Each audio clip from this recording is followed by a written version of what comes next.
কাউকে প্রমাণ করার জন্য নিজের নীতি বদলানোর কোনো প্রয়োজন নেই।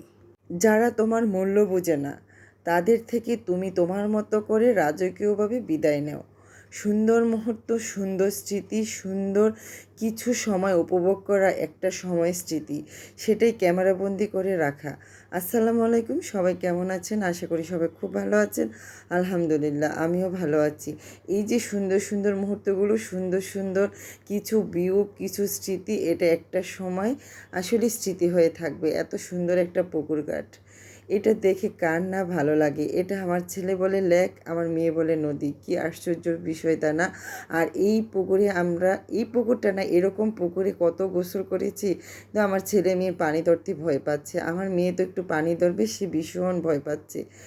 সে মানে ধরতেও চাচ্ছে, আবার উঠেও আসছে। কি প্রজন্মে আসলাম রে ভাই! বাচ্চারা মানে পুকুর দেখলেও বলে নদী, আর পুকুর দেখে বলে লেক। এই আশ্চর্যর বিষয়টা আমি হাস্যকরভাবে নিচ্ছি। তো যাই হোক, চারপাশে এত সুন্দর ভিউ, এত সুন্দর জায়গাটা, মানে দেখে মনোমুগ্ধ হয়ে যাবেন। এই জায়গাগুলি না প্রেমে পড়ে যাবেন, এত সুন্দর।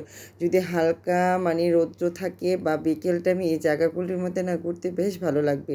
তো যাই হোক, আমরা দোকান থেকে কিছু খাবার কিনে এনেছি। এনে মানে পুকুর ঘাটে, মানে ঘাটলার পাশে দুই সাইডে বসার খুব সুন্দর জায়গা। ভাবলাম যে এখানে বসে বসে আমরা ভাবিরা মিলে খাবো, কিন্তু এসে খাবার কিনে এনে দেখি ওখানে দেখি কিছু পুরুষ লোক বসে আছে। তারপরে আমরা এই পাশটাতে চলে আসলাম।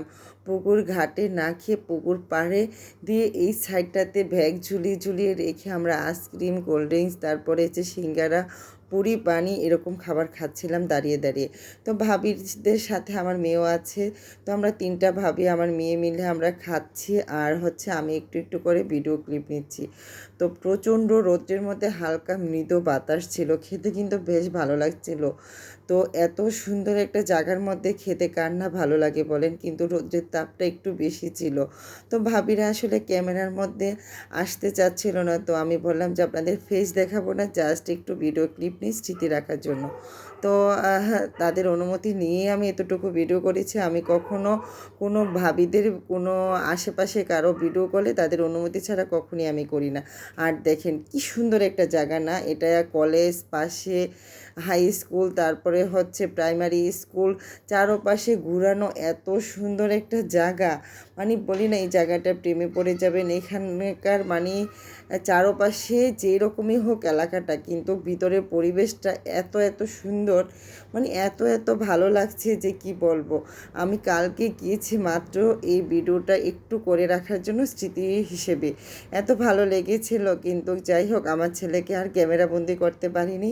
সে ক্যামেরার মানে সময় ছিল না, তাকে আর ভিডিওতে আনতে পারিনি। তো যাই হোক, এপাশে একটা খেলার মাঠ ছিল, আমার কাছে ভীষণ ভালো লেগেছে। কারণ আমরা যে স্কুলে পড়েছি আমাদের এলাকায় সবচেয়ে বড় মাঠ হচ্ছে আমার দেখার মধ্যে ওইটা, কিন্তু এখানে মাঠ ছোট, কিন্তু চারপাশে ভিউ, স্কুল কলেজের মানে বিল্ডিংগুলি চারপাশে এত গুছানো, এত সুন্দর, দেখি মনোমুগ্ধ হয়ে যায়। এত সুন্দর পরিবেশ দেখে খুব ভালো লাগলো। যদিও আমার কাছে সবসময় সেরা ছিল আমার বাবার বাড়ি, যে স্কুলে আমি পড়াশোনা করেছি ওইটা, কিন্তু এখানকার পরিবেশ দেখেও আমি মুগ্ধ হয়ে গেছি। তো যাই, ছেলে মেয়েকে কথা দিয়েছিলাম বাসায় ফিরার সময় তাদের পছন্দের আইসক্রিম কিনে দেবো, সেটাই কিনে দিয়ে তারপরে বাসায় ফিরে আসলাম। আরই তো আজকের ভিডিও এতটুকু ছিল। আমার ভিডিওগুলো যদি ভালো লাগে লাইক, কমেন্ট, শেয়ার দিয়ে আমার পাশে থাকবেন। আজকের মতো বিদায়, আল্লাহ হাফেজ।